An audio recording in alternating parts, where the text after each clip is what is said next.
What if Dean found Harry cursed? Nightmare. Dean didn't want to have this conversation, but he knew it had been coming. Ever since his dad had leaned over and whispered he should kill Sam if he turned evil was killing him. He'd finally said it the words his father told him. Sam was hurt, shocked and upset. Dean understood. He'd poured himself in a bottle every night and told himself it was for keeping all these damn secrets. The explosion behind them brought them both out of their thoughts. It was over there, Sam said, running to the car. Dean followed him steps behind, and they were peeling out to the road. They came to the house in minutes. The entire roof was half gone and debris littered the yard. The almost inaudible sounds of a child could be heard above them. Sam took off running with Dean going to the trunk grabbing the duffel. Dean pocketed his knife and gun as Sam kicked in the door. Dean made it to him as Sam walked to check on the man on the floor. His eyes glazed and lifeless stared up at him. You check the downstairs. I'll get the kid. Sam nodded, grabbing the duffel and a gun, and headed towards the living room. Dean stepped over the body and walked to the stairs following the crying child. The child's room looked like a bomb had gone off. Two bodies lay on the floor, a man and woman. The woman's body was half covering the crib. Dean stepped over them and went to the child. The child's sobs stopped as soon as his eyes met Dean. His hands shot up and Dean didn't hesitate as he picked him up. Blood caked his face from the scar on his forehead. Dean pulled the child into his arms and stopped long enough to check to see if anyone had a pulse. He pulled out his phone as he headed down the stairs. Dean was already dialing 911 when Sam met him at the stairs. Too dead upstairs. Dean spoke. Yeah, I'm at 902 Watercrest. I need you to send an ambulance and the police. We were nearby and heard an explosion. There is a child and 3 dead bodies. Sir, it is illegal to make prank calls. Dean pulled back the phone and looked at the number he dialed. Excuse me? There is no such address. Do not call again.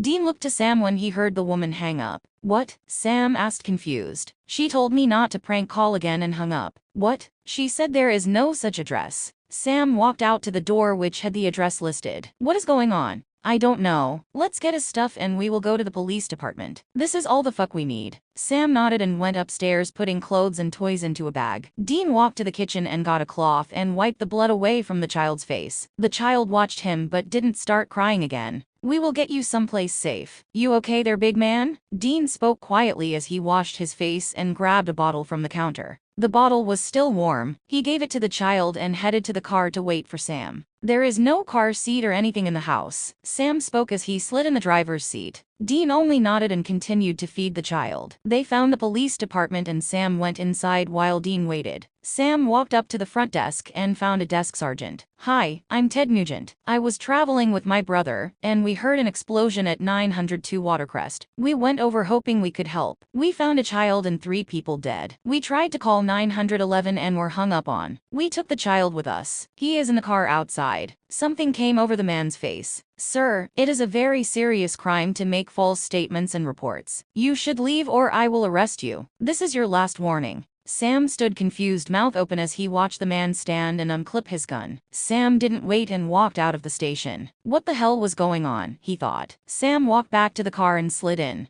Dude, what is going on? Dean spoke after looking at Sam's face. They told me to leave or they were going to arrest me. What? There is seriously something going on here. What are we going to do with a kid? The child in question was snuggled up on Dean's chest, finally asleep. Let's go get a room and see if we can find out anything. Sam nodded and drove them to the nearest hotel. Dean waited in the car as Sam checked them in. They walked inside, dumping their gear, and sat lost. The child slept quietly as Dean and Sam looked at him like they had no idea what to do next. Research? Sam finally spoke. Sleep, then research. We have no idea how long he will be asleep. Sam nodded. Dean laid pillows all around the sleeping child. Then they both crashed. They woke to crying. Dean was confused, jumping up, and almost knocked the child beside him off the bed. It took him a minute to remember they had a kid with them. Sam turned to Dean and threw up his hands in surrender. Dean rolled his eyes and picked up the crying child. I'll get breakfast and see if I can find anything out about the explosion. Dean nodded and began grabbing supplies from what Sam grabbed earlier. He rolled his eyes when he saw Sam didn't grab anything for him to eat. Dean cleaned up the child and dressed, then headed for the small grocery store across the street. The child in his arms was smiling, his arms pointing and waving at people as they passed. Dean smiled at the happy child as they made it in the store. He stood in the baby section for half an hour looking around. He had no idea what he was supposed to buy. Need help? Dean turned to a younger woman around his age. He gave the Winchester patented grin. Yes, I helped take care of my younger brother, but that was years ago.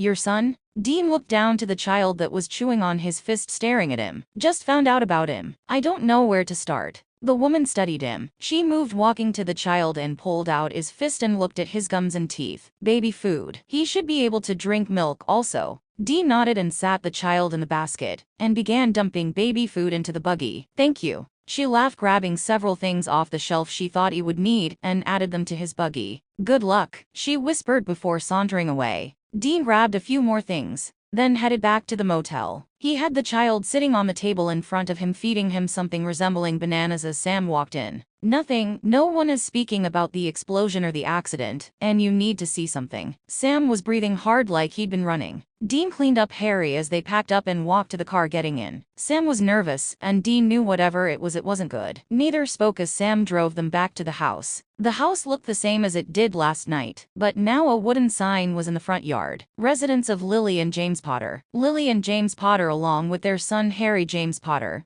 defeated the Dark Lord, he who must not be named. Our hearts go out to them. They will forever be remembered as the wizards who stopped the greatest evil of our day. Wizards. Harry was moving, pointing to the house. Mum, Da. Dean looked at Sam. What do we do now? Sam looked at the child who was curling back in Dean's chest, finger still extended to the house. 2 years later, 00000000000000000000000. Dean was falling asleep. He tried to fight it in the pull to the bottle sitting on Bobby's kitchen table. Harry was curled up beside him on the floor asleep with Sam sprawled over Bobby's couch. Harry would not let him out of his sight. Since he'd come back from hell, he hated himself for doing this. Harry already had abandonment issues from Dean and Sam, constantly having to leave Harry with Bobby to hunt. Dean was so lost when Sam died and he sold his soul. At the time, he didn't think how that would affect Harry. He just needed his brother back, the brother that sometimes he thought of as a son, and was lost to that grief. How could he not when he'd raised Sam? Harry, so young, could not understand what happened. Sam, following Dean's fucking footsteps, lost it also, and just left Harry with Bobby to go off searching for a miracle that would get Dean back. He should beat the shit out of the both of them.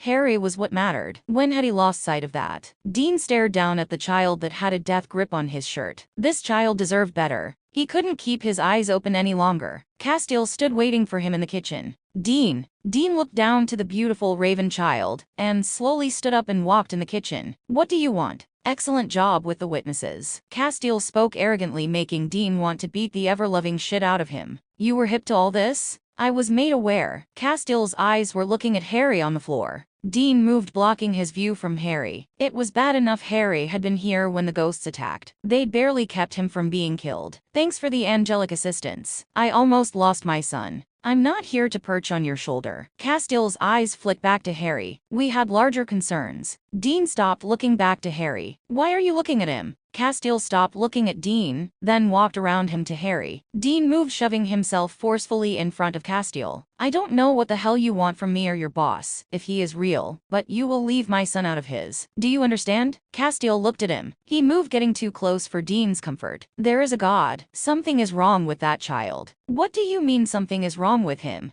There are 2 souls in his body. One is feeding off him to stay alive. Can you fix him? Castile turned from Dean and looked at Harry again. Why should I? Dean took a step, getting closer to Castile. You want my help? I'm sure your boss didn't have you come get me out of the goodness of his heart. You will fix my son. You should show me some respect. I dragged you out of hell. I can throw you back in. Dean knew he should be terrified right now, but all he could think about was Harry. You want my respect, you save my child. Castile studied him. His fingers lifted to Dean's forehead. Dean woke up on the floor with Castile standing over him. Sam was still asleep on the couch, so was Harry. They will sleep. Dean watched him as Castile studied Harry like a scientist over a petri dish. He will scream. This will be painful. Will it save him? Will it take out the soul that is feeding on him? Yes. Before Dean could move, Castile was digging around in Harry's chest. Dean's hand twitched to whip his gun out of his bag. Harry's small chest was arched as he fought against the pain. Dean gripped his hand as Castile dug around, and finally pulled out a bright ball of light that had black twists of smoke rolling through it. Castile took out his angel blade and stabbed it. Dean watched as the soul screamed and light flooded the room, and it was over. Will he be okay now?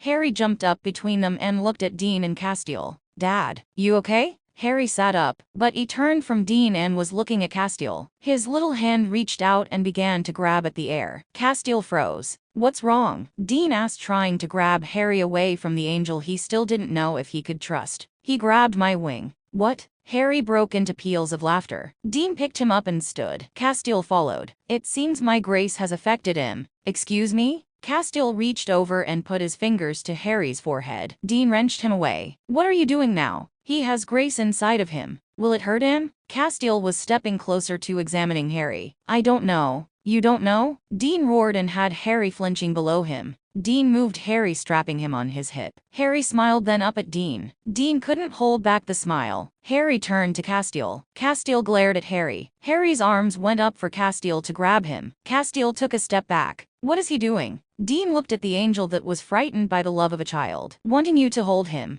Why? Really? This is not why I came here. I came to tell you what you are up against. Dean sat Harry down on the floor as Castiel began to talk. Castiel refused to admit that Harry was playing with his wings as they spoke.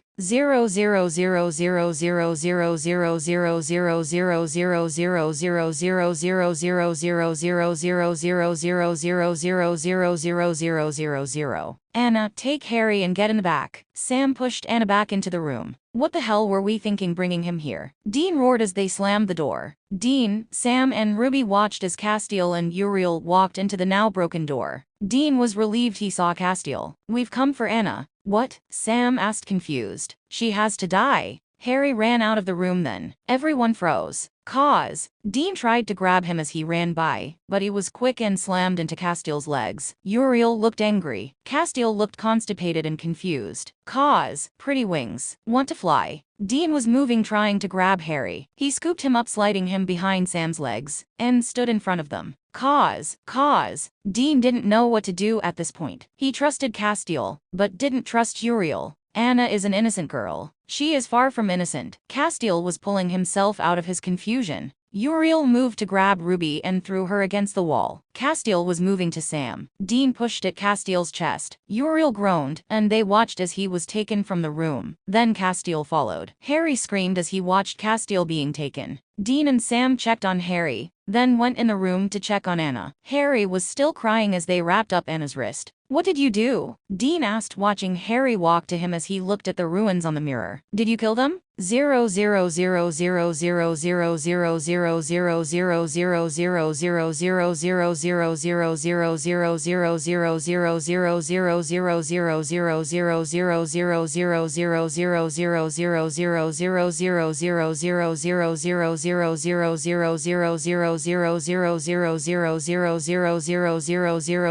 000000000000000000000000000000000000000000000000000000000000000000000000000000000000000000000000000000000000000000000000000000000000000000000000000000000000000000000000000000000000000000000000000000000000000000000000000000000000000000000000000000000 Sam walked into the room with Harry on his shoulder. They were going to head back to Bobby's as soon as they got some rest. Harry had passed out in the back of the car hours ago. Harry was refusing to stay at Bobby's without at least one of them there. It wasn't ideal, and they needed to convince Harry they weren't abandoning him. But how could they when they were always in danger? Sam knew Dean still blamed him for abandoning Harry when he went to hell. He was trying to make up for it. Dean's scoff had Sam looking up. Castiel and Uriel were waiting on him. Winchester, you are needed. We just got back from Pamela's funeral. Sam spoke, trying not to wake up Harry. Pamela, you know Psychic Pamela. Cause you remember her, you burned her eyes out. Maybe you can stop pushing us around like chess pieces for 5 freaking minutes. Dean roared, stepping in front of Sam and Harry. Harry's head whipped around and took in the room. His eyes roamed over Uriel, then back to Kaz, who was standing in the back of the room, almost like he was trying to cut himself off from what was happening. Raised you out of hell for our purposes. Uriel's voice was like sandpaper to all of them. What were those again? What do you want from me? Start with gratitude.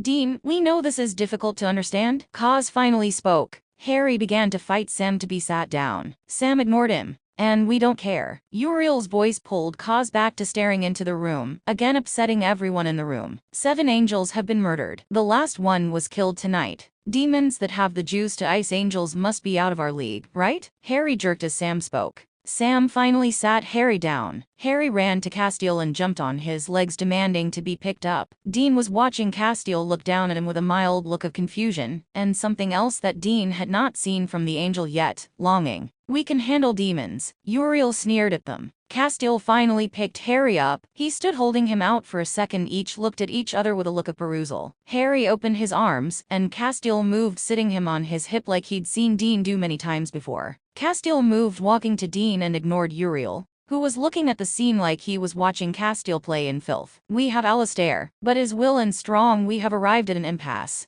Dean was trying not to smirk as Harry laid his hands on Castile's shoulder and began to stroke the invisible wings behind him. Well, Alistair is like a black belt in torture. You guys are out of your league. That is why we came to his student. Castile spoke, trying to get Dean to look past his fury at Uriel. Dean, you are our best hope. No. Dean watched Harry sigh with contentment, and Castile turned from Dean's face to look at him with confusion. You can't ask me to do this, cause not this. Who said anything about asking? Uriel smirked and Dean was gone. Castile followed, leaving Harry standing alone. Damn it, Sam roared. Harry looked at the empty room, then turned to Sam and began to scream. Sam bent down, scooping Harry up, terrified for Dean and furious. Harry jerked, demanding to be put down. Sam tried to keep him calm, but finally sat him down. Harry began to scream again and almost vibrate. Sam watched him, terrified. Harry threw his arms out as the lights in the room began to flicker, and the wind picked up in the room. Harry screamed, then disappeared. Harry landed in a room with Anna and Castile talking. Harry stood listening to the screams and moans coming from inside the other room. He knew his dad was in that room. He left Anna and Castile and opened the door. It took him a few seconds to get the door open. Harry looked inside and watched Dean throw water over the demon. He could see the differences of his dad and the man strapped to the wall. Dad. Castile and Anna froze and looked to Harry in the open door. Dean whipped around, taking in Harry. Dad, stop. Castile was moving, trying to get Harry away from the door. Harry turned from Dean to Castile. Make him stop. Who's this? Alistair spoke. Do we have a small wee Winchester? Harry moved into the room with Anna and Castile following him. Dad, stop.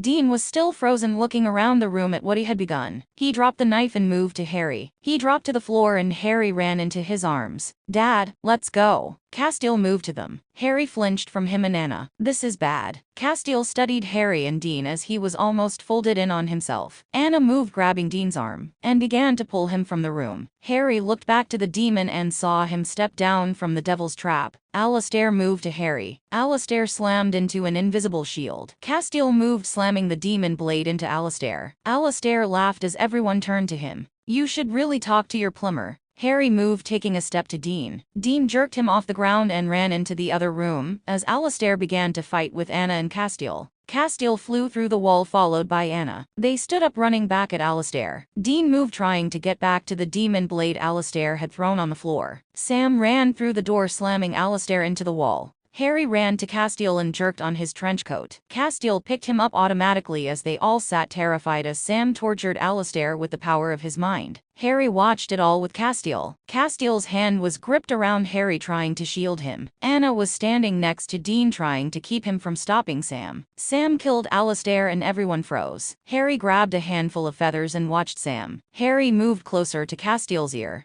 Sam. Castile looked away from Alistair to Sam. Harry and Castile were studying Sam. They all stood waiting for someone to speak. Finally, Castile spoke. I am going to take Harry back to Bobby's. Dean looked back to Harry, who was wrapped around Castile and watching Sam. Dean nodded. Castile looked at Harry. Harry turned from Sam to Dean. Dad, I'll come to Bobby's soon. Harry's hand dug into Castile's shirt as he studied Dean. He leaned into Castile as Castile flew them to Bobby's. Bobby was asleep upstairs when they arrived. Harry sighed as he looked around the room. Harry? Bedtime? Castile walked upstairs with Harry still wrapped around him. He moved to the guest room that had been converted to Harry's room. Castile walked him to the bed and waited as Harry put on his pajamas and crawled into bed. Harry pulled out the book that was still sitting on the bed. Will you read to me? Castile looked at the book and to the child sitting looking up at him with huge eyes. I need to go. Harry deflated, then dropped the book and laid down. Castile watched him, then sat down on the bed next to him. Harry perked up and moved, sitting in Castile's lap. Castile sat confused, overwhelmed. Castile picked up the book with Harry in his lap and began to read. Harry fell asleep halfway through the book. Castile picked him up and tucked him in. Castile could hear Jimmy's voice in the back of his mind. What is this that I'm feeling? Castile thought. Jimmy's voice, so distant, could barely be heard. Love. You love this child. 0000000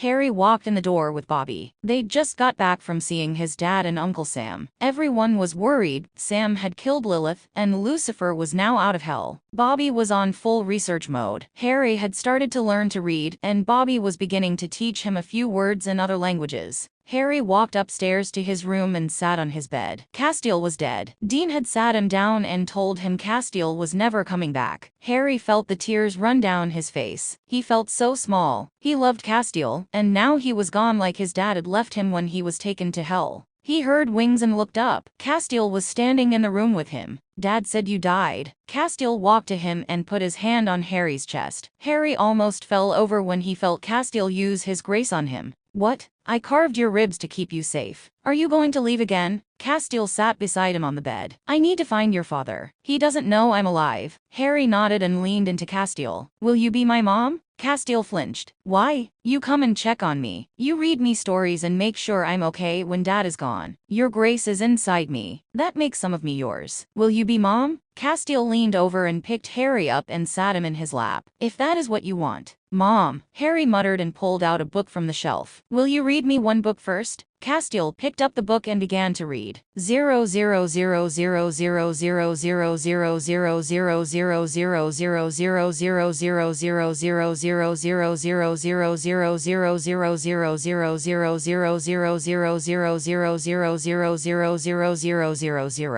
000000000000000000000000000000000000000000000000000000000000000000000000000000000000000000000000000000000000000000000000000000000000000000000000000000000000000000000000000000000000000000000000000000000000000000000000000000000000000000000000000000000000000000000000000000000000000000000000000000000000000000000000000000000000000000000000000000000000000000000000000000000000000000000000000000000000000000000000000000000000000000000000000000000000000000000000000000000000000 so they could meet the trickster. Harry was leaning over a book trying to read. He was getting better. Castiel sat down with him helping him sound out the words. Castiel laid his fingers on Harry's forehead. Harry shook his head and looked at the book. I understand it all now. Yes, I just gave you the knowledge to read. You will still have to study and learn. Harry put down the child's book and picked up one of the books on demons. Castiel watched him read for a few more hours and started to get worried about Dean and Sam. Harry fell asleep with the book in his hands. Castiel sat watching the door all night and began to pace. Harry woke to Castiel staring out the window. Mom, get dressed. I got you breakfast. We need to go find your dad and Sam. Harry got dressed and ate the biscuit Castiel had waiting for him. Castiel flew them to the warehouse where Dean and Sam went to check on the 911 call. They walked inside and Castiel busted in the doors. Harry followed him inside and they stood inside a game show. Harry ran to Dean's side. Mom used grace and now I can read. Dean turned to Castiel. What did you do? Castiel shrugged. Mom? Dean asked confused. Harry looked from Dean to Castiel. He said I could call him Mom. Since when? Dean was staring from Harry to Castiel. Is this really the time, Dean? Castiel asked. Loki showed up and snapped his fingers. Harry was in a room with Loki alone. Where are my dad, Mom and Uncle Sam? They are doing something for me. You are safe. What do you want to do while your family talks? Harry looked around the room. It was like a fun house. An arcade was set up on one side with a snack bar and library on the other. Harry walked to the bar and sat down. Loki joined him. How about some ice cream? It's morning. Loki laughed and snapped his fingers. The biggest ice cream sundae Harry had ever seen popped on the table. Loki whipped out 2 spoons and grinned. What are we waiting for? Harry giggled. Dad is going to kill you when he sees us. Loki grinned and winked. Our little secret. Harry took the spoon and began to eat as Loki snapped his finger adding more candy. Harry put his hands over Loki's, then shoved his own spoon in Loki's mouth. It's fine, eat. Loki laughed and tucked in himself. Harry ate, then Loki drug him around the room, and they played. Harry stopped when Loki tried to pull him into a bouncy house that looked like a castle with a dragon wrapped around it. Why are you doing this to my family? Loki stopped looking at Harry. Why do you call Castiel Mom? Harry smiled. He reads to me, comes when I'm scared and call to him. He protects my dad. He puts his wings in front of me when he thinks I'm in danger. Loki looked at him. Harry reached out and grabbed one of Loki's wings. I see your wings. Loki looked at him shocked, then laughed. The tiny Winchester. Does that make you my uncle? Loki looked at him and puckered his lips. I guess it does. Will you let my family go now? Loki looked at him. Family looks out for one another. Please don't take my dad from me again. Gabriel snapped his fingers. Dean, Sam and Castiel stood before them. What have you done to my son? Dean roared. Harry moved, sitting in Loki's lap. Uncle Loki has been feeding me ice cream and playing games with me. Dean opened his mouth and closed it. What is going on? Gabriel? Castiel finally spoke. The Archangel Gabriel? Sam asked. One for the Sam Squitch. Harry slapped Gabriel on the arm. Whose side are you on, Gabriel? Castiel asked, taking a closer step to Gabriel and Harry. I just want this over. I want the fighting to stop. So, you want us to just roll over and let Lucifer and Michael in? Gabriel looked at Castiel. I'm tired of the fighting. I want the final showdown over. Dean threw his hands up and started pacing. Sam was watching Harry as he sat on Gabriel. You could pick a side. You could help us fight. Gabriel laughed. You want me to join Team Free Will? Yes, Sam replied and pointed to Harry. Harry looked up to Gabriel. Uncle Loki? Loki laughed. Team Free Will just made 4.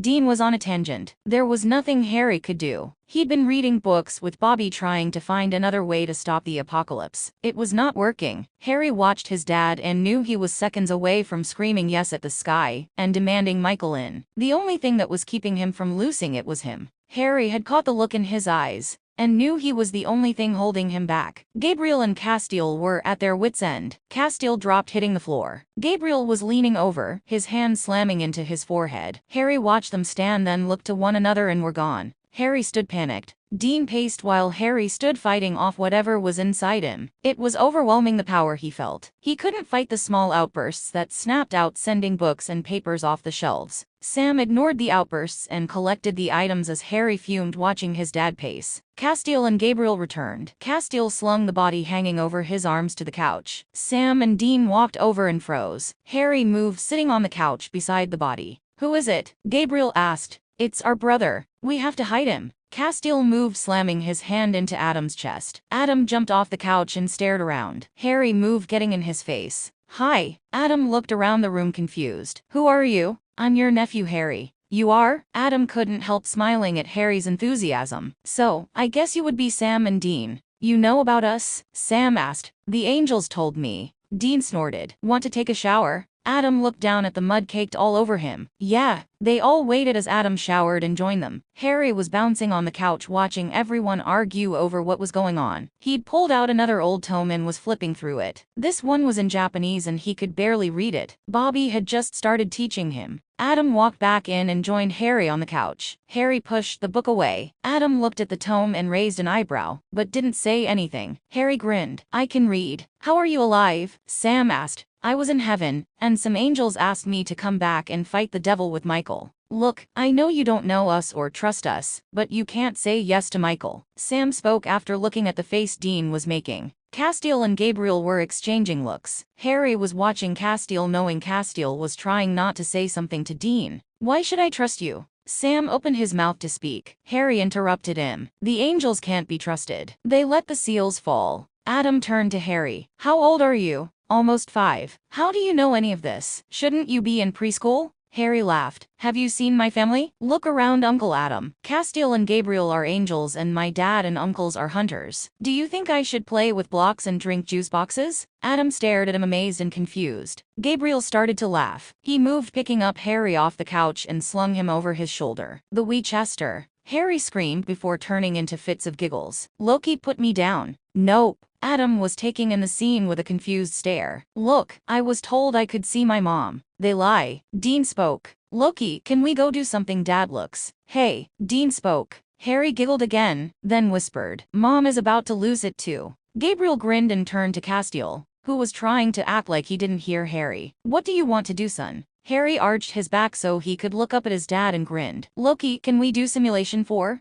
Dean whipped his head to Gabriel. What have you guys been doing that we don't know about? Gabriel threw his hands over his heart. You wound me. Sam and Dean both snorted. Harry kicked his legs back and tumbled off Gabriel's shoulder. He rolled and landed beside Adam and grabbed his hand. Harry looked back to Gabriel and grinned. Gabriel snapped his fingers, and they were all in black slacks and turtlenecks. Gabriel snapped his finger again, and a door appeared. Harry smiled to all of them, then pulled Adam's hand and ran to the door. Adam is on my team, Harry screamed. Harry ran through the door, dragging Adam and going for the wall. Lining the walls was a rack of paintball guns. They were especially made for Harry, so he wouldn't have to load them. and only pull the trigger. Harry picked up a sniper rifle and slung it over his head, then grabbed a 9mm. Adam was looking at him like he was insane. Paintball, calm down. We need to get going. Dad and Sam will be in here soon. Adam grabbed the same guns as Harry, and they ran off into the black warehouse. Harry rolled his eyes when he heard his dad and Sam enter with Gabriel, Bobby and Castiel. You've been teaching him how to use guns. Dean roared. Dad is going to pitch a fit. Adam smirked at Harry as Harry ran around another corner. Come on, Dean. Oh, Gabriel picked up a gun and shot Dean in the chest. Paint flew out splattering his shirt, but nothing else happened. See, it won't hurt him. Castiel puffed up. Gabriel, if I could smite you, I would. Gabriel snapped his fingers, and lights started to flash through the rooms. Looks like I'm the game maker tonight. Harry will be happy. I cheat. Be warned, he is spry.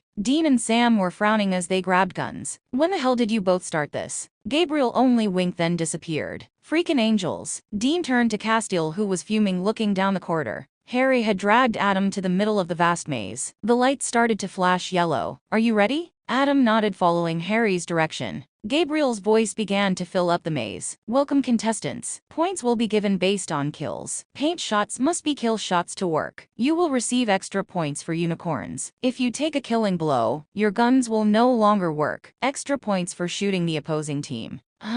Harry. Harry grinned. Just keep firing. Your gun won't run out of ammo. Adam looked at him, then smiled. I can do that. Red lights began to flash. Just don't shoot the dragon. He only comes down if you hit him. Dragon? Adam stuttered as the panther walked around the corner. Harry pulled out his gun and hit it in the eye. First kill, Harry. Gabriel screamed. Adam, turn around. I'll cover this side, you get my back. Adam laughed as Harry shot 2 more panthers. He flipped around and barely saw the panther as he moved. He shot more on instinct than anything and shot the animal as it was jumping through the air, claws extended. Glitter exploded over him, making Adam cough, as he held up his gun and continued to fire. Gunfire sounded all around them. Within half an hour, Harry pulled on Adam's shirt, and he was leading them farther in the maze. They made it around a corner and came face to face with a unicorn. Harry threw himself into Adam and barely moved him as the unicorn charged. Fire roared out of the unicorn's mouth as a rainbow trailed behind it. Harry fired and missed. Adam grabbed Harry and shot the unicorn as they ran. Harry screamed in triumph as he began firing over Adam's shoulder. Unicorn killed by Adam. Team Leicester is in the lead by 300 points. Dean, you are getting your ass handed to you by your son.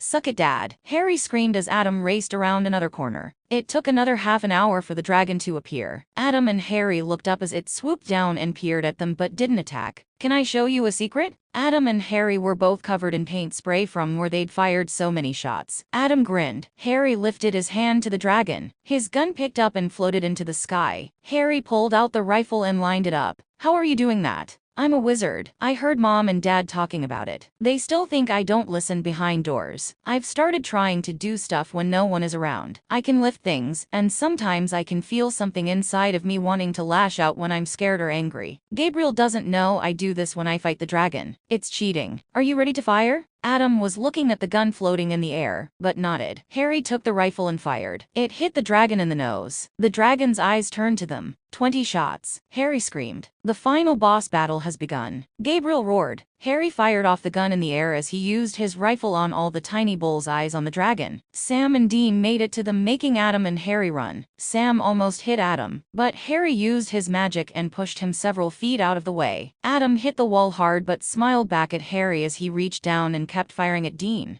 Dean rolled out of the way, and Harry ran around another corner, as the dragon's fire flooded the corridor they were in. He looked back. Adam was about to be hit. Harry dropped, throwing out his hands. A dome wrapped over Adam. Adam stared up at Harry, amazed. Harry threw out his hand and the gun flying in the air shot in his hands, and he grabbed it. He hit the ground on his back and fired. The dragon exploded and the game stopped. They were all standing in an empty warehouse. Gabriel was clapping. Harry let his hand fall to the ground. He was exhausted. Team Leicester has won. Harry, that was awesome. Adam started to laugh and threw himself down on his back. Harry just lay there panting. Let's see tonight's highlights. Gabriel snapped his fingers, and a television appeared. Harry rolled his eyes and laid back watching the screen. He heard the intakes of breaths when they watched Adam and Harry talking and Harry using magic. Harry glared at Gabriel. Damn it, Harry, how long have you known? Dean asked as the television went off. A year. Castiel moved, walking over to Harry. You are very powerful. Most wizards cannot manifest their power without wands. Wands? Dean and Sam asked together.